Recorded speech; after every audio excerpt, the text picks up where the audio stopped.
गणानां त्वा गणपतिगुं हवामहे कविं कवीनामुपमश्रवस्तमं ज्येष्ठराजं ब्रह्मणां ब्रह्मणस्पत आनः शृण्वन्नोतिभिः सीदसादनं श्रीमहागणाधिपतये नमः।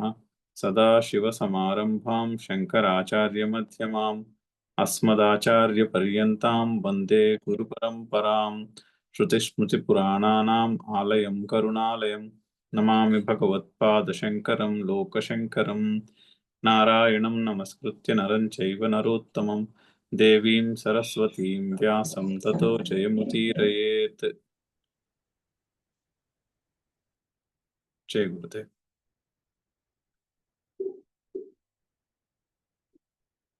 మనం 17వ శ్లోకం 18వ శ్లోకం మొదలు పెట్టాం లాస్ట్ టైం. చదువుదాం శ్లోకము. కర్మణ్యకర్మయ పశ్యేత్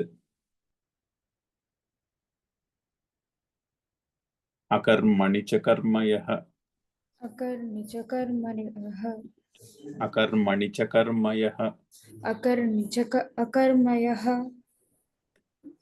అకర్మణి అకర్మణి చ కర్మయః సబుద్ధిమాన్ మనుష్యేషు సబుద్ధిమాన్ మనుష్యేషు సయుక్తః కృత్స్న కర్మకృత్. సయుక్తః కృత్స్న కర్మకృత్. సో కర్మణి అకర్మః యః పశ్యేత్ అకర్మణి చ కర్మ యః సహ బుద్ధిమాన్ మనుష్యేషు సహ యుక్తః కృత్స్న కర్మకృత్. అయితే ముందు శ్లోకంలో ఏం చెప్పారు? కర్మకి అకర్మకి తేడా తెలుసుకోవాలి అని చెప్పారు. కర్మ అకర్మ వికర్మ అని 3 పదాలు వాడారు ముందు శ్లోకంలో. ఇక్కడ కర్మణో హ్యపి బోద్ధవ్యం బోద్ధవ్యం చ వికర్మణః అకర్మణశ్చ బోద్ధవ్యం గహనా కర్మణో గతి. సో కర్మ అనగానేమి అన్నది అర్థం చేసుకోవడం కష్టము. కర్మ అంటే ఏమి అకర్మ అంటే ఏమి కొంచెం అర్థం చేసుకోవడం కష్టము. ఎందుకు చెప్తున్నారు? ఈ చాతుర్వర్ణ్యం మయా సృష్ట్వా అని చెప్పి అక్కడ 4 వర్ణాలు నేనే సృష్టించినప్పటికీ కూడా, అంటే 4 మనుషుల్లో 4 కేటగిరీలు, సొసైటీలో సమాజం నడవడానికి కావలసినటువంటి 4 రకాల మేజర్ స్కిల్స్ అనుకుందాం. ఆ 4ంటిని నేనే తయారు చేసినప్పటికీ కూడా నేను కర్తను కాను అని చెప్పాడు భగవానుడు. నేను దేనికి కూడా కర్తను కానని చెప్పాడు. అదేమిటి నువ్వే చేశానంటున్నావు, పైగా నువ్వు కర్తను కానంటున్నావు అని ప్రశ్న ఉంది. ఆ ప్రశ్నకి సమాధానంగా కర్మ అంటేనేమి, వికర్మ అంటేనేమి అంటే ఇన్యాక్షన్ అంటే నెగిటివ్ యాక్షన్ అంటేనేమి, అకర్మ అంటే యాక్షన్ లెస్, ఈ 3టికి తేడా చెప్తున్నారు.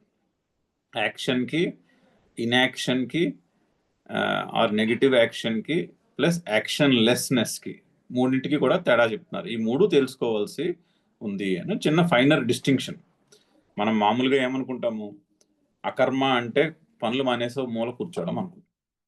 అంటే సమాజంలో ఉన్న ఒక అభిప్రాయం సన్యాసం అంటే మామూలుగా గృహస్థులు చేసే పనులన్నీ చేయడం మానేసి విడిగా కూర్చోవడం సన్యాసము అనే ఒక అభిప్రాయము ఉంటుంది. బై డిఫాల్ట్ అండర్స్టాండింగ్ అలా ఉంటుంది సమాజంలో ఉన్నటువంటి దాన్ని ఏమంటారు, ఒక వ్యవహారాన్ని బట్టి అలా అనిపిస్తుంది. కాకపోతే అది కరెక్ట్ అలా కాదు. ఇక్కడ చెప్తున్నటువంటి సన్యాసం అది కాదు కదా. ఇక్కడ చెప్తున్నటువంటి సన్యాసము మనసులో సన్యాసము, మనసులో కర్తృత్వం భావము ఎడల సన్యాసం ఉండాలి. అది సో ఆ పాయింట్ క్లియర్గా ఎస్టాబ్లిష్ చేయాల్సి ఉన్నది. అదే పాయింట్ మళ్ళీ మళ్ళీ చెప్పాల్సి ఉన్నది. ఎందుకంటే ఎన్నిసార్లు చెప్పినా అది ఎప్పుడు చెప్పుకున్నా కొత్తగానే అనిపిస్తుంది. సో కర్మ గురించి చెప్పవలసి ఉంది. అలాగే వికర్మ అంటే నెగిటివ్ యాక్షన్, చేయకూడని యాక్షన్ ఆర్ ఇన్యాక్షన్ గురించి చెప్పాల్సి ఉంది. అకర్మ అంటే యాక్షన్ లెస్ గురించి చెప్పవలసి ఉన్నది. అందుకని అది చెప్పి ఏం చెప్తున్నారు? కర్మని కర్మః యః పశ్యేత్. మరి వీటి తత్వం ఏంటి అంటే కర్మయందు అకర్మని చూడాలి. అంటే యాక్షన్లో యాక్షన్ లెస్నెస్ని చూడగలగాలి. చూడడం అంటే ఎక్స్పీరియన్స్ చేయగలగాలి. Action one who experiences actionlessness in action అని అర్థం. కర్మయందు అకర్మను ఎవడైతే చూస్తాడో, అంటే ఎవరైతే అనుభవానికి తెచ్చుకోగలుగుతాడో, అలాగే అకర్మయందు కర్మని. ఇప్పుడు చూడండి, కొంతమంది మహాత్ములను చూస్తాం మనం. వాళ్ళు ఎంత పని చేసినా కూడా వాళ్ళు అలసిపోయినట్టు మనకు కనిపించరు. ఇప్పుడు గురుదేవులు బెస్ట్ ఎగ్జాంపుల్. రోజంతా పని చేస్తూనే ఉంటారు, రోజంతా ఏదో పని చేస్తూనే ఉంటారు, కానీ అలసట అనే మాట ఉండదు ఎక్కడ. ఎందుకు ఉండదు అంటే ఆ కర్మయందు యాక్షన్లెస్ ఎక్స్పీరియన్స్ చేస్తున్నారు. అంత పని జరుగుతున్నా కూడా నేనేమి చేయట్లేదు అనేటటువంటి ఒక బుద్ధి నిశ్చయంతో నడుస్తుంది అక్కడ. అంటే కర్తృత్వ భావము ఉండదు, నేను చేస్తున్నాను అన్న భావం ఉండదు. నేను చేస్తున్నాను అంటే అలసిపోతాం. నేను చేయట్లేదు, ఈ పని నా ద్వారా జరుగుతున్నది అనే బుద్ధి నిశ్చయము కలిగినప్పుడు ఎంత పని చేసినా అందులో అలసట తెలియదు. సో కర్మని అకర్మ యహ పశ్యత్. ఒకవేళ ఫిజికల్గా బాడీ అలసిపోవచ్చేమో కానీ మానసికంగా అయితే అలసట అనేది తెలియదు. ఇప్పుడు మహాత్ములకు కూడా ఫిజికల్గా అలసిపోతారేమో, అలసిపోయి కాసేపు కూర్చోవచ్చు ఎక్కడైనా, బట్ మానసికంగా అలసిపోవుట, మానసికంగా ఒత్తిడి తెచ్చుకుంట అనేది అక్కడ మనకి కనిపించదు. సో అది కర్మని అకర్మ యహ పశ్యేత్ అనే అర్థం. అలాగే అకర్మణిచ కర్మయః. ఇప్పుడు మామూలుగా జనాలందరూ ఏదైతే అకర్మ అనుకుంటున్నారో, ఇప్పుడు మనం పనులు మానేసి కూర్చుందాం అనుకోండి, అది లౌకికమైనటువంటి అర్థము. కర్మ చేయకపోవడము అంటే పని మానేసి కూర్చోవడం. పని మానేసి కూర్చున్నప్పుడు కూడా పని మానేసి కూర్చున్నానని పని చేస్తున్నాం కదా, అది కూడా కర్మ చేయుటయే అవుతుంది. సో అక్కడ కూడా కర్తృత్వ భావము ఇంపార్టెంట్. కర్మ ఫిజికల్ యాక్షన్ చేస్తున్నామా లేదా అన్నది ఇంపార్టెంట్ కాదు, మనసులో నేను కర్తను అనే భావం ఉన్నదా లేదా అదే ఇంపార్టెంట్. పని చేసినా చేయకపోయినా మనసులో నేను కర్తను అనే భావం ఉన్నదా. ఇప్పుడు నేను కర్తను అన్న భావం లేదనుకోండి, ఇది అంతా నిమిత్త మాత్రంగా నా ద్వారా జరుగుతున్నటువంటి పనియే అన్న భావం ఉంటే టైంకి చేయాల్సిన పని లేదు చేస్తారు. ఎందుకంటే అంటే కర్తవ్యము చేయటం చాలా తేలికైపోతుంది. అప్పుడు ఏదేదో నేను చెయ్యాలి అనేటటువంటి ఒక సైకలాజికల్ బరువు, ఒక మానసికమైనటువంటి బరువు, ఒత్తిడి ఉండదు మనసులో. అప్పుడు ఆ టైంకి ఏది చేయాలో అది లేదు చేస్తాం. ఎందుకంటే ఆ ఒత్తిడి ఏం లేదు, ఫ్రీగా ఫ్రీడమ్ ఉంటుంది. ఆ ఫ్రీడమ్ తోటి లేచి ఆ టైంకి ఆ పని తేలిగ్గా చేయగలుగుతాం. నేను కర్తను అన్న అభిప్రాయం మనసులో గట్టిగా ఉంటే మరి అప్పుడు ఇన్ని పనులు చేయాలా నేను అనేటటువంటి ఒక మానసికమైనటువంటి ఒత్తిడి ఏదో టైంలో బయలుదేరుతుంది. సో అక్కడ చెప్తున్న విషయం అది. కర్మని అకర్మ యహ పశ్యేత్. అలాగే అకర్మణిచ కర్మ యహ. అకర్మయందు కర్మను, కర్మయందు అకర్మను ఎవడైతే అనుభవానికి తెచ్చుకుంటాడో సహ బుద్ధిమాన్ మనుష్యేషు. మనుష్యుల యందు అతడు బుద్ధిమంతుడు. అంటే అతడికి బాగా అర్థమైందని దాని యొక్క అభిప్రాయం. అతడు బుద్ధిమంతుడు. బుద్ధిమంతుడు అంటే బుద్ధి బాగా పదునుగా ఉన్నవాడని. సహ మనుష్యేషు బుద్ధిమాన్. అలాగే సహ యుక్త, అతడు యుక్తుడు కూడా, యోగమునందు ఉన్నవాడు అని అర్థం. అంటే తన స్వరూపమును తెలుసుకునేటటువంటి ఒక యోగమునందు నిలిచి ఉన్నవాడు అని అర్థం. అతడు యుక్తుడు. పైగా అలాంటి వాడికి ఏమవుతుంది, కృత్స్న కర్మ కృత్. కృత్స్న కర్మ కృత్ అంటే సమస్తమైన కర్మలు చేసేసిన వాడని, అంటే చేయవలసిన పనులన్నీ చేసేసిన వాడు అర్థం. ఇప్పుడు చూడండి, మన జీవితంలో పనులు చేస్తున్న కొద్దీ ఎక్కడ పనులు అయిపోయాయి, అమ్మయ్య నేను చేయవలసిన పని అంతా అయిపోయింది అన్న భావము ఉండదు. ఒకవేళ వచ్చినా కూడా ఆ స్టేట్ అది టెంపరీ. సో నేను కర్తను అన్న భావము ఉన్నంత వరకు ఆ ఫుల్ఫిల్మెంట్ రాదు. చేయవలసిన పనులన్నీ నేను చేసేసాను అనేటటువంటి స్టేట్ అయితే రాదు. నేను కర్తను అనే అభిప్రాయం మనసులో ఉన్నంత వరకు అది రాదు. ఎందుకంటే ఎంత చేసినా ఇంకా చేయాల్సింది ఏదో ఉంటూనే ఉంటుంది. 80-90 ఏళ్ళ జీవితము చేయాల్సినవన్నీ చేసినా కూడా ఇంకా ఏదో చేయాలి అన్న ఆరాటం ఉంటూనే ఉంటుంది. ఎప్పుడు పోతుంది అంటే అది దానికి వయసుతో సంబంధం లేదు. నేను కర్తను కాను అన్న అభిప్రాయము మనసులో బుద్ధిలో స్థిరపడినప్పుడు అప్పుడు కృత్స్న కర్మ కృత్తులు అవుతాం. అంటే కృతార్థులం అవుతాం. చేయవలసినవన్నీ చేసేసిన వాళ్ళం అవుతాం. ఎందుకంటే ఆ తర్వాత పని చేస్తున్నా కూడా మనము కర్తలము కాము. సో అక్కడ చేస్తున్నదేమీ లేదు. శ్రీకృష్ణుడు నేను ఆ స్టేట్ ఆఫ్ మైండ్ నుండి ఆపరేట్ చేస్తున్నానని చెప్తున్నాడు. అది చెప్పి ఈ ఈ తేడాను గుర్తించండి అని ఇది తెలుసుకుని ఇది ఇది బుద్ధిలో ఈ నిశ్చయము కలుగు చేసుకోండి అని చెప్తున్నాడు. ఆలోచించి తెలుసుకోవాలి, ఆలోచించి పరిశీలించి ఆ విషయం ఓకే ఇది ఇది కరెక్ట్ అని తెలుసుకోవాలి. పైగా చూద్దాం, శంకర్ల ఎక్స్ప్లెనేషన్ బాగుంటుంది, చూద్దాము, చదువుదాం, భాష్యం చదువుదాం. కర్మణి కర్మణి కర్మ క్రియతే ఇతి కర్మ క్రియతే ఇతి వ్యాపారమాత్రం. వ్యాపారమాత్రం. కర్మ అంటే వ్యాపారం, అంటే కర్మణి అంటే కర్మ చేయుటయందు అని అర్థం. కర్మ చేయుటయందు అంటే ఒక వ్యాపారం, ఒక యాక్షన్. వ్యాపారం మాత్రం అంటే ఒక యాక్షన్ చేయుటయందు. తస్మిన్ కర్మణి అకర్మ కర్మాభావం యః పశ్యేత్. సో ఆ కర్మ యందు కర్మ అభావం, కర్మ చేయకపోవుట అనే దానిని గుర్తించుట. పని చేస్తున్నప్పుడు కూడా ఈ పని నేను చేయుటలేదు, ఈ పని నా ద్వారా జరుగుతున్నది అని గుర్తించుట. శ్రీకృష్ణుడు అర్జునుడికి అదే చెప్తాడు ఫైనల్గా, నువ్వు నిమిత్త మాత్రుడువై నీ పని నువ్వు చేయంటాడు. అంటే ఏంటి, నీ ద్వారా జరగవలసిన పనిని నువ్వు ఎగ్జిక్యూట్ చేయంటున్నాడు అని చెప్తాడు. సో పని చేయుటలో నేను చేయుటలేదు అనే ఆస్పెక్ట్ని గుర్తించుట. తస్మిన్ కర్మణి అకర్మ కర్మాభావం యః పశ్యేత్. అకర్మణి చ కర్మాభావే. అకర్మయందు అంటే కర్మ అభావమునందు. కర్మాభావంలో సవర్ణ దీర్ఘ సంధి ఉంది, కర్మ ప్లస్ అభావే, ఈ ముందు కర్మాభావం కూడా అంతే. సో అకర్మణి చ అంటే కర్మ భావే, అభావే అంటే కర్మ చేయకపోవుటలో, అందులో కూడా కర్తృత్వాన్ని, అందులో కర్మను గుర్తించమంటున్నారు. అంటే ఏంటంటే ఎక్స్ప్లెయిన్ చేస్తున్నారు. కర్తృతంత్రత్వాత్ ప్రవృత్తి నివృత్యోః.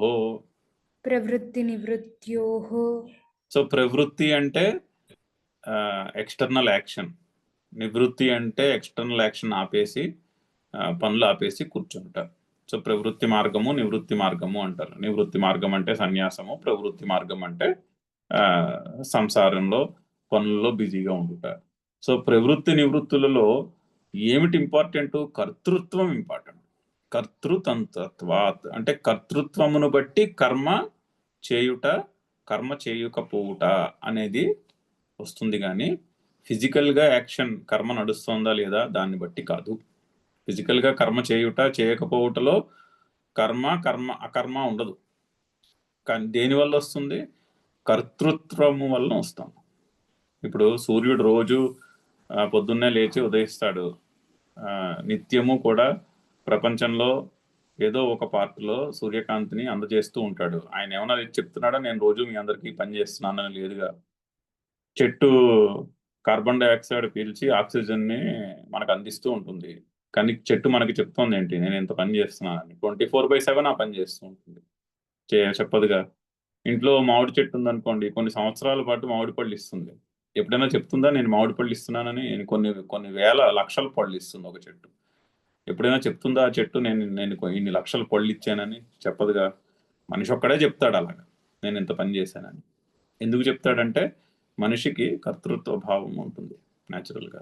సో ఆ కర్తృత్వ భావము నుంచి ఈ కర్మ చేస్తున్నాను, కర్మ చేయడం లేదు అనే భావం పుడుతున్నది. సో సెంట్రల్ ఐడియా ఏంటంటే కర్తృత్వము ఉన్న చోటే కర్మ. కర్తృత్వం లేకుండా నేను కర్తను కాను అనే అభిప్రాయంతో అనే బుద్ధి నిశ్చయంతో ఎంత పని చేసినా కూడా అది పని చేయుట కింద లెక్క రాదు, అది కర్మ కింద లెక్క రాదు. అంటే కర్మ ఫలము యొక్క భోక్తలము మనము కాము.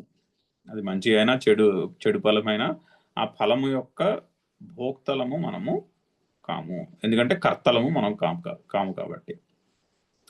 భోక్తృత్వాన్ని తీసేస్తే కర్మఫలముని అనుభవించటం వలన వచ్చే సుఖము దుఃఖముల యొక్క ద్వంద్వములు కూడా పోతాయి. సో రూట్ నేను కర్తను అనేటటువంటి బుద్ధి నిశ్చయము. సో నేను కర్తను కాను అనుకుంటే చాలా ఫ్రీడమ్ లైఫ్లో. ఇది నా ద్వారా జరుగుతున్న పని, ప్రారంధానుసారము నేను ఇక్కడ ఉన్నాను, ఇది నా ద్వారా జరగవలసిన పని, సో నా డ్యూటీ నేను చేస్తాను. చేసే పనిలో ప్రయోజనాన్ని దృష్టిలో పెట్టుకుని, పైగా ఫలమును పక్కన పెట్టేసి, ఎందుకంటే నేను కర్తను కాదు కదా. కర్తనైతే ఫలము మీద ఆసక్తి ఉంటుంది, కర్తనే కాకపోతే ఫలం మీద ఆసక్తి కూడా ఉండదు. అంటే పర్సనల్ బెనిఫిట్ మీద ఆసక్తి ఉండదు. పర్సనల్ బెనిఫిట్ను పక్కన పెట్టి చేయవలసిన పనిలో ప్రయోజనాన్ని దృష్టిలో పెట్టుకుని పనులు చేస్తూ ఉండుట, అక్కడ భావం అది. కర్తృ తంత్రత్వాత్ ప్రవృత్తి నిమిత్తో. ఇంకా చాలా చక్కని ఎక్స్ప్లెనేషన్ ఒకటి ఇస్తున్నారు.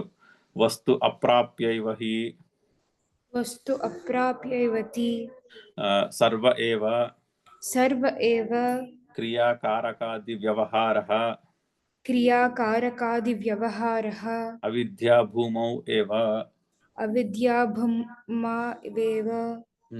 అవిద్యా భూమావేవ అవిద్యా భూమౌ, సంధి విడగొడితే అవిద్యా భూమౌ ఏవ. సో భూమౌ ఏవ సర్వ ఏవ క్రియాకారకాది వ్యవహార. ఇప్పుడు ఒక కర్మ నడుస్తోంది అనుకోండి, ఒక క్రియ నడుస్తోంది, ఒక క్రియ ఇప్పుడు హోమం చేస్తున్నారు అనుకోండి, హోమం చేయుట అనేది క్రియ. దానికి కారకం ఉండాలి. కారకము అంటే దానికి తోడ్పడే దాన్ని ఏమంటారు, దానికి తోడ్పడే ఆపరేటస్ అంతా ఉండాలి. ఫర్ ఎగ్జాంపుల్, హోమం జరగాలి అంటే ఒక కర్త ఉండాలి. మనం విభక్తుల్లో కూడా చెప్పుకుంటాం, కారకములు అంటే విభక్తి అర్థములు అవి. ఇప్పుడు చూడండి, మనకి 7 విభక్తులు ఉన్నాయి. ఎలా వస్తాయి అవి? ఇప్పుడు ఒక క్రియ చేయాలనుకోండి, దానికి ఒక కర్త ఉండాలి, అది ప్రథమా విభక్తి, లేదా తృతీయ విభక్తి కర్తను సూచిస్తుంది, ఒక ప్రథమా విభక్తి కర్తను సూచిస్తుంది. నేను హోమము చేస్తున్నాను, అక్కడ నేను ప్రథమా విభక్తి. ఓకే, ఏమి చేస్తున్నావు? చేస్తున్నాను, హోమం చేస్తున్నాను. చేస్తున్నాను క్రియ. ఏమిటి చేస్తున్నావు? హోమమును చేస్తున్నాను. ఆ హోమము కర్మ అయినది. అంటే గ్రామర్లో కర్మ అంటే ద్వితీయ విభక్తి, the object of the verb. I am doing హోమా, వాట్ ఆర్ యూ డూయింగ్ అన్న క్వశ్చన్కి వచ్చే ఆన్సర్, అది దాన్ని కర్మ అంటాం గ్రామర్లో. సో ద్వితీయ విభక్తి అక్కడ వచ్చింది, అదో కారకము. తర్వాత దేనితో హోమం చేస్తున్నావు అనే ప్రశ్న వస్తుంది. దేనితో హోమం చేస్తున్నాను అంటే ఆ హవిస్సుతో హోమం చేస్తున్నాను అన్నది వస్తుంది. సో అది తృతీయ విభక్తి వచ్చింది, దానికి తృతీయ విభక్తి అన్నారు. తర్వాత అలాగే సంప్రసారణం, ఆ హోమంలో వేసే ఆ హవిస్సుని ఎవరి కొరకు వేస్తున్నావు అన్న క్వశ్చన్ ఉంటుంది. అది నేను ఆదిత్యుని కొరకు హోమం హవిస్సు వేస్తున్నాను, ఆదిత్యుని కొరకు చతుర్థి విభక్తి వచ్చింది. ఆ వేసిన హవిస్సు ఎక్కడి నుంచి తెచ్చావు? అక్కడి నుంచి తెచ్చాను, పంచమి విభక్తి వచ్చింది. అలాగా దాని అర్థాలు చెప్పుకుంటే 7 విభక్తులకి అర్థాలు వస్తాయి. షష్ఠి ఏమో షష్ఠి పొజిషన్ని చూపిస్తుంది, సప్తమి అధికరణాన్ని చూపిస్తుంది, అంటే లొకేషన్ని చూపిస్తుంది, ఎక్కడ చేస్తున్నావు హోమము అంటే ఫలానా చోట హోమం చేస్తున్నాం. ఆ విధంగా వీటిని కారకములు అంటారు. ఒక క్రియ జరగాలంటే ఈ కారకాలన్నీ ఉండాలి. సో ఈ క్రియా కారకము మొదలగు వ్యవహారం ఏదైతే ఉందో, ఈ వ్యవహారం చేస్తున్నారు, కానీ వస్తు అప్రాప్య ఏవ. వస్తువు అంటే తన స్వరూపం, పరబ్రహ్మ స్వరూపం. ఈ మనుషులందరూ ఈ వ్యాపారం చేస్తున్నారే కానీ తన స్వరూపం ఏమిటో దాన్ని అర్థం చేసుకోవట్లేదు. ఆ స్వరూపం ఏమిటో అర్థం చేసుకోకుండా ఈ క్రియాకారక అనే వ్యవహారం నడుస్తూనే ఉంటుంది. ఇంత వ్యవహారము చేసినా కూడా తన స్వరూపం ఏమిటో తనకి అర్థమయ్యే క్వశ్చనే లేదు. ఎందుకంటే కర్మ చేయుట వలన స్వరూపం అర్థము కాదు. మన స్వరూపం ఏంటో తెలుసుకోవాలంటే కూర్చుని పరిశీలించి ఆలోచించి తెలుసుకోవాలి, అంతేనే కానీ కర్మ చేస్తే అర్థం కాదు. సో క్రియాకారకాది వ్యవహార వస్తు అప్రాప్య ఏవ. వస్తువు లభించకుండానే, అంటే తన స్వరూపం ఏమిటో తనకి అర్థం కాకుండానే నడుస్తుంది. ఎక్కడ? అవిద్య భూమౌ. అవిద్య ఉన్నన్నాళ్ళు ఈ క్రియాకారక వ్యవహారం నడుస్తూ ఉంటుంది. అంటే నేను ఒక కర్తని, నేను ఈ కర్మ చేస్తున్నాను, ఈ కర్మ చేసి ఈ ఫలమును పొందుతున్నాను, ఈ ఫలము పొంది ఈ సుఖమును ఈ దుఃఖమును నేను అనుభవిస్తున్నాను అనేటటువంటి ఈ సైకిల్, ఈ అవిద్య ఉన్నన్నాళ్ళు అది నడుస్తూనే ఉంటుంది. కానీ దానివల్ల వస్తువు అయితే దొరకదు, దానివల్ల అయితే మనిషికి మోక్షం అయితే లభించదు. తన స్వరూపాన్ని అర్థం చేసుకోవడము అంటే మోక్షమును సిద్ధించుకుంటా. మోక్షము అంటే సింపుల్గా చెప్పుకోవాలంటే సైకలాజికల్ ఫ్రీడమ్. ఇంత యాక్షన్ చేస్తున్నప్పటికీ కూడా మనిషికి యాక్షన్ నుంచి సైకలాజికల్ ఫ్రీడమ్ అయితే లభించదు అని చెప్తున్నారు. ఎందుకు? మనసులో అవిద్య అంటే నేను కర్తను కాను. ఇప్పుడు నేను గాలి పీలుస్తున్నాను, ఫర్ ఎగ్జాంపుల్ సింపుల్ 24/7 గాలి పీలుస్తాను. మీరు గ్యారంటీగా చెప్పండి, అది మీరే, అందులో కర్తృత్వం ఉన్నదా? మీరు సంకల్పించుకుని గాలి పీలుస్తున్నారా, లేకపోతే ఆ గాలి పీల్చుట అనే కర్మ నడుస్తున్నదా? శరీరంలో రక్త ప్రసరణ జరుగుతుంది. ఈ ఎగ్జాంపుల్స్ ఇదివరకు కూడా చెప్పుకున్నాం. అందులో కర్తృత్వం ఉన్నదా? మనం తిన్న భోజనమును అరుగుట అనే చర్య నడుస్తుంది శరీరంలో, అందులో కర్తృత్వం ఉన్నదా? అలా ఆలోచిస్తే కొన్ని చాలా క్లియర్గా తెలుస్తాయి, ఇందులో కర్తృత్వం ఏమీ లేదు కదా అని. యాక్చువల్లీ ఇన్ రియాలిటీ దేంట్లోనూ లేదు. కొన్నింట్లో అవిద్య అడ్డుపడుతుంది సరిగ్గా అర్థం చేసుకుందుకు. ఇప్పుడు నేనేదో ఉద్యోగానికి వెళ్ళి ఓ జీతం సంపాదించుకుంటుంటే నేనేదో కష్టపడిపోయి ఆ ఉద్యోగం చేసేసి ఆ జీతం సంపాదించేసుకుని ఏదో వెలగబెట్టేస్తున్నాననే ఒక అభిప్రాయము మనసులో నెలకొల్పబడుతుంది. అది అవిద్య అంటే. ఆ అవిద్య ఉన్నంత కాలము ఆ తాపత్రయం అట్లా నడుస్తూనే ఉంటుంది.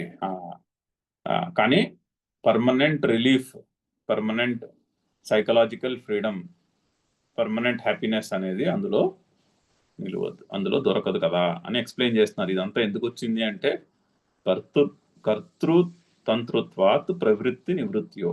ఆ ప్రవృత్తి నివృత్తుల్లో కర్తృత్వం అనే ఆస్పెక్ట్ చాలా ఇంపార్టెంట్. సో ఈ హైఫన్ కి ముందున్న సెంటెన్స్కి వెళ్దాము. ఈ హైఫన్ మధ్యలో ఎక్స్ప్లెనేషన్. సో సెంటెన్స్ ఏంటి? అకర్మణిచ కర్మాభావే కర్మయః పశ్యతి. హైఫన్ తర్వాత వచ్చింది కర్మయః పశ్యతి. ఎవడైతే కర్మను చూస్తాడో. సో కర్మాభావమునందు కర్మ ఉందని, ఎందుకంటే నేను ఏమి చేయకపోతున్నప్పటికీ కూడా నేను ఏమీ చేయట్లేదు అనే కర్మ నడుస్తుంది. నేనేమీ చేయట్లేదు అనుకుంటే, నేను చేస్తున్నాను అనుకున్న చోట ఇన్ రియాలిటీ నేనేం చేయట్లేదు, నేను కర్తను కాను. అది కర్మ నా ద్వారా జరుగుతున్నది. సో కర్మయందు అకర్మను, అకర్మయందు కర్మను తెలుసుకోవాలి. అది తెలుసుకున్నవాడు పశ్యేత్ అంటే పశ్యతి అని ఎక్స్ప్లెయిన్ చేస్తున్నారు. అంటే ఇది సంస్కృతంలో వర్బ్స్లో ఉన్న తేడా.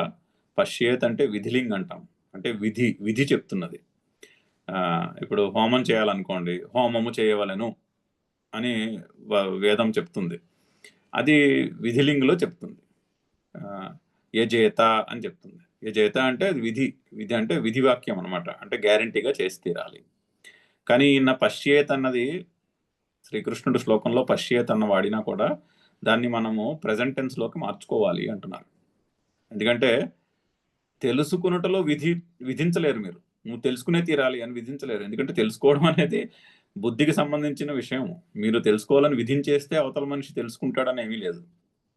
మనం నువ్వు గ్యారంటీగా తెలుసుకునే తీరాలని గట్టిగా చెప్తే అది నిజంగా తెలుసుకుంటారో లేదో మనం గ్యారంటీ చేయలేము. సో తెలుసుకోవడానికి విధి ఉండదు, కర్మకు ఉంటుంది విధి. కర్మ చేయాలనుకోండి, నువ్వు పొద్దున్నే లేచి స్నానం చేయాలి, అది విధి.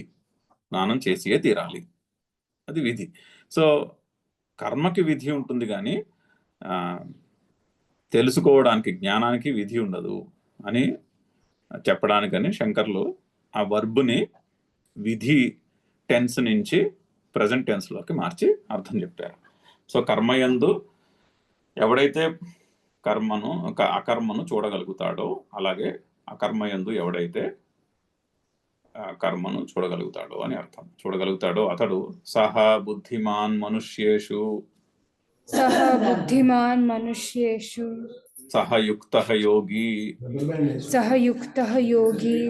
సో అతడు యుక్తుడు, యోగి. యుక్తః అంటే యోగి అని అర్థం, అంటే మంచి యుక్తి కలిగిన వాడు. ఏ విషయంలో యుక్తి? తన స్వరూపం ఏమిటో తెలుసుకునేటటువంటి యుక్తి కలిగిన వాడు, వాడే యోగి. యోగి అంటే తన స్వరూపనిష్టలో ఉండగలిగిన వాడు యోగి. తన స్వరూపం ఏమిటో తెలుసుకోగలిగినటువంటి వాడు యోగి. సో యుక్తః అంటే యోగి. పైగా అతడు బుద్ధిమంతుడు, యోగియే అవ్వడం కాకుండా ఇంకా కృత్స్న కర్మకృత్ సమస్త కర్మకృత్ చ సహ ఇతి స్తూయతే కర్మాకర్మణోః ఇతరేతరదర్శి. कर्मा कर्मणयोरितरेतरदर्शी సో కృత్స్న కర్మ కృత్ అంటే సమస్త కర్మలు చేసినవాడు అని అర్థం. అంటే చేయవలసిన పనులన్నీ చేసేసాను. చూడండి, అటువంటి ఫీలింగ్ మనసులో ఉంటే ఎంత హాయిగా ఉంటుంది. ఇంక చేయాల్సింది ఏం లేదు, అంటే మనము ఎఫర్ట్ పెట్టి చేయాల్సింది ఏం లేదు అనేటటువంటి ఒక అది సైకలాజికల్ స్టేట్. అది అది ఫిజికల్ స్టేట్కి సంబంధించినది కాదు. ఫిజికల్ స్టేట్ అని అనుకుంటూ ఉంటాం, కానీ అది it's a psychological state of mind. కృత్స్న కర్మకృత్ సమస్త కర్మకృత్ చ సహ ఇది.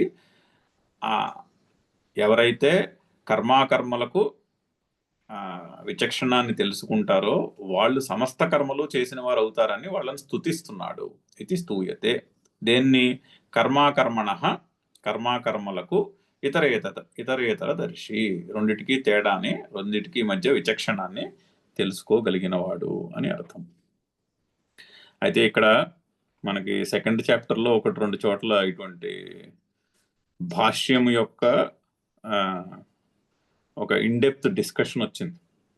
ఫస్ట్ టైం మనము సెకండ్ చాప్టర్ 16th శ్లోకం దగ్గర చూసాం. నాసతో విద్యతే భావ, నా భావో విద్యతే భావ దగ్గర కొన్ని పారాగ్రాఫ్లు డిస్కషన్ వచ్చింది. ఇక్కడ కూడా అటువంటి ఇంకొక సందర్భము. సో ఇక్కడ కొంచెం మనం ఓపిక్గా భాష్యాన్ని చదవాలి. ఎందుకంటే ఈ కర్మ అకర్మ ఈ చెప్పిన విషయము, చెప్పిన సెంటెన్స్ చాలా కాంట్రడిక్టరీగా ఉంది. యాక్షన్లో యాక్షన్లెస్నెస్ చూడడం ఏమిటి, యాక్షన్ ఏమిటి, యాక్షన్లెస్ ఏమిటి, రెండు ఆపోజిట్ కదా. ఒకదానిలో ఒకటి చూడమంటావు ఏమిటి అన్న ప్రశ్న మనకి వస్తుంది ఫస్ట్ టైం ఈ శ్లోకము మొదటి కొన్నిసార్లు ఈ శ్లోకాన్ని పరిశీలించినప్పుడు. ఏమిటి చెప్తున్నారు అనేది అది సాధారణమైనటువంటి ప్రశ్న అక్కడ. అయితే ఈ ప్రశ్నని సెటిల్ చేయాల్సిన అవసరం కూడా ఉంది మరి. ఎందుకంటే ఇక్కడ గీతలో చెప్తున్నటువంటి కోర్ ప్రిన్సిపల్స్లో ఒకటి ఇది. గీతలో మరి కర్మ అకర్మ అంటే కర్తృత్వ భావముతో సంబంధించినది. అంటే అహంకారం, అహం కరోతి ఇది అహంకార అంటాం దాన్ని. నేను చేస్తున్నాను అనే భావానికి అహంకారం అని పేరు. సో అహంకారము ఉంటే, అంటే నేను కర్తను అనే భావం ఉంటే, కర్మ చేయకపోయినా కూడా, అంటే నివృత్తి మార్గంలో ఉన్న ఏదో ఒక ఆర్గనైజేషన్కి ఎఫిలియేట్ అయిపోయి సన్యాసం పుచ్చుకున్నా కూడా అది సన్యాసం కింద లెక్క కాదు. ఎందుకంటే మనసులో కర్తృత్వ భావము ఉన్నది. అది ఏమీ పర్మనెంట్ రిలీఫ్ని ఇవ్వదు. ఏదైనా కొంత మంచి చేయవచ్చునేమో, పర్మనెంట్ రిలీఫ్, సైకలాజికల్ ఫ్రీడమ్ అయితే ఇవ్వదు. ఆ నేను కర్తను కాను అనే భావము, అనే బుద్ధి నిశ్చయము మనసులో ఉంటే, బుద్ధిలో ఉంటే, అప్పుడు ఎంత కర్మ చేసినా కూడా అది కర్మ చేసినట్టు లెక్క కాదు. That only gives psychological freedom. ఎందుకంటే నేను కర్తనైతే కాదు, నేను భోక్తని కూడా కాదు. అది కోర్ ప్రిన్సిపల్. అది మరి దాన్ని సెటిల్ చేయాల్సిన అవసరం ఉంది, ఎందుకంటే ఇది చాలా central to the teaching.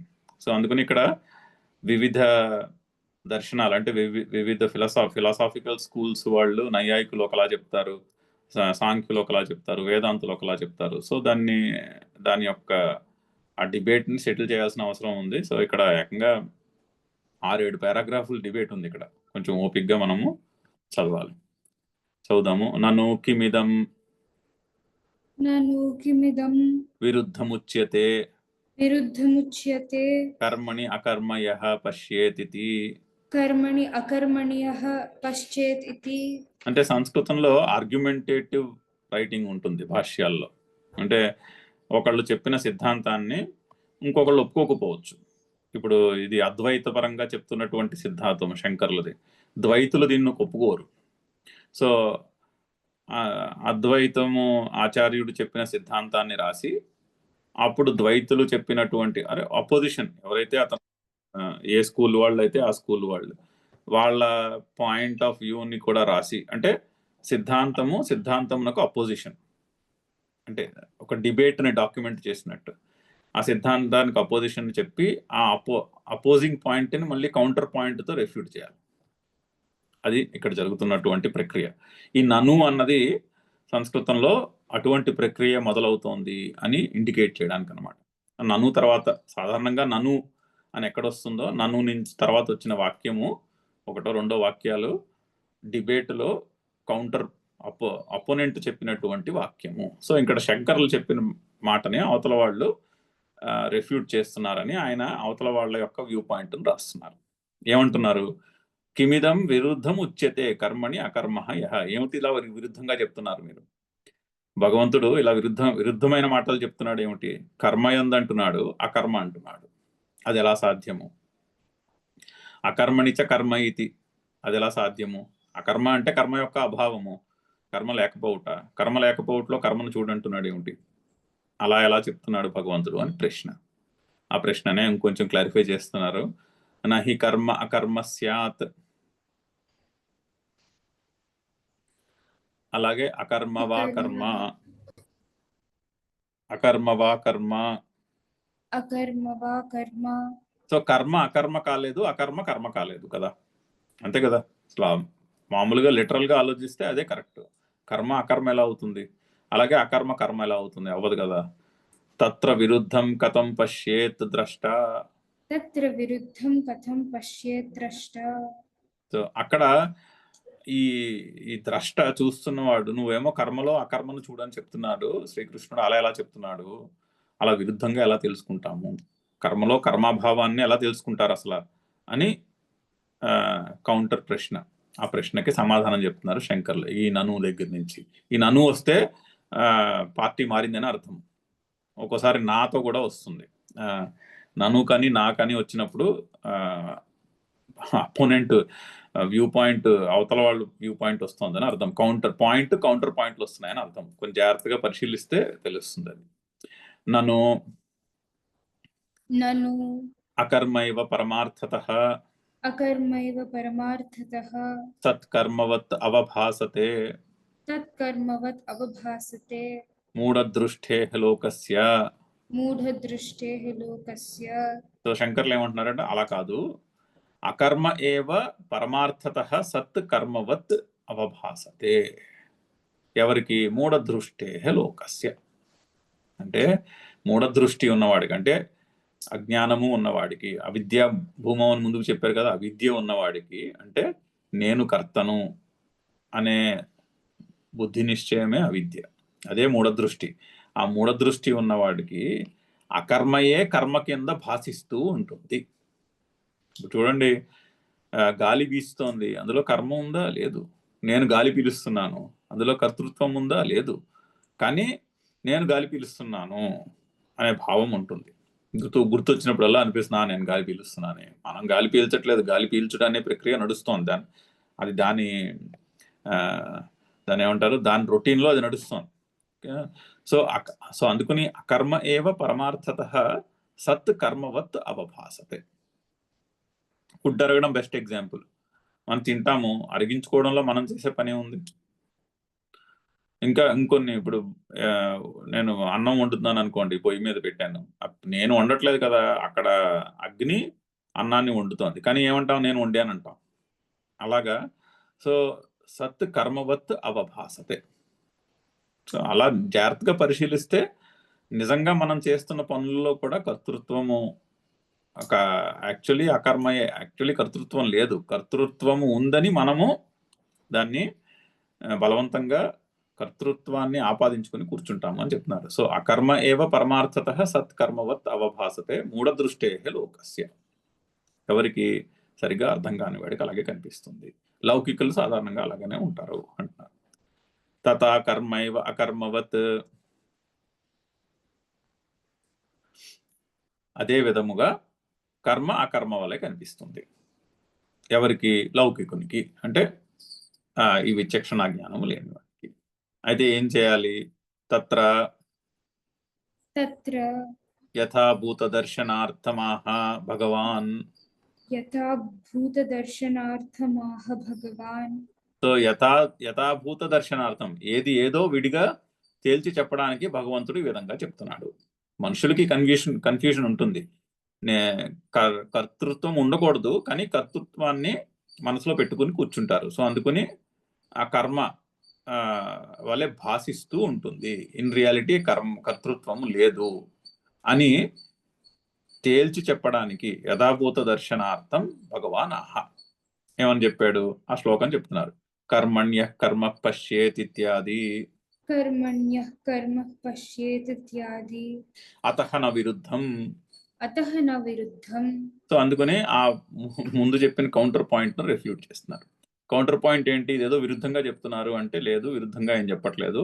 Correct understanding గురించి చెప్తున్నారు. అతః నా విరుద్ధం. బుద్ధిమత్వాద్ ఉపపత్తేశ్చ బుద్ధిమత్వాద్యుపపత్తేశ్చ. సో బుద్ధిమత్వాది ఉపపత్తేశ్చ. ఇప్పుడు మన బుద్ధిలో కరెక్ట్ నిశ్చయం కలగాలనుకోండి, ఎవరో చెప్పాలి కదా. ఇప్పుడు ఏదో మనం కరెక్ట్గా అర్థం చేసుకోకపోతే ఎవరో పెద్దవాళ్ళు తెలిసిన వాళ్ళు చెప్తే అప్పుడు మనం కరెక్ట్గా అర్థం చేసుకోవడం మొదలు పెడతాం. ఆ విధంగా బుద్ధిమత్వాది ఉపపత్తేశ్చ. లౌకికులకు ఈ విచక్షణ జ్ఞానము, ఈ బుద్ధి కలగాలని ఉద్దేశంతో భగవంతుడు ఆ విధంగా చెప్తున్నాడు. అది విరుద్ధమేమీ కాదు. ఇంకా బోద్ధవ్యం ఇతి చ యథాభూత దర్శనం ఉచ్యతే. ముందు చెప్పాడు కదా, కర్మ గురించి బోధించాలి, వికర్మ గురించి బోధించాలి. కర్మణ్యో ఏంటది బోద్ధవ్యం చ వికర్మణ అని చెప్పారు ముందు. అలాగే అకర్మ గురించి కూడా బోధించాలని చెప్పాడు. అందుకని ఆల్రెడీ ఇండికేషన్ ఇచ్చారు, నేను ఇప్పుడు బోధిస్తానని. అందుకని చెప్తున్నారు. నచ విపరీత జ్ఞానాత్ అశుభాత్ మోక్షం స్యాత్.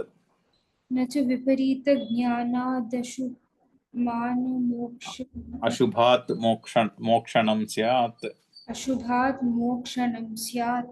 అంతేకాకుండా ఇంకో శ్లోకం కూడా చెప్పారు. ఏంటది? యజ్ఞాత్వా మోక్షసే శుభాత్ ఇతి చ ఉక్తం.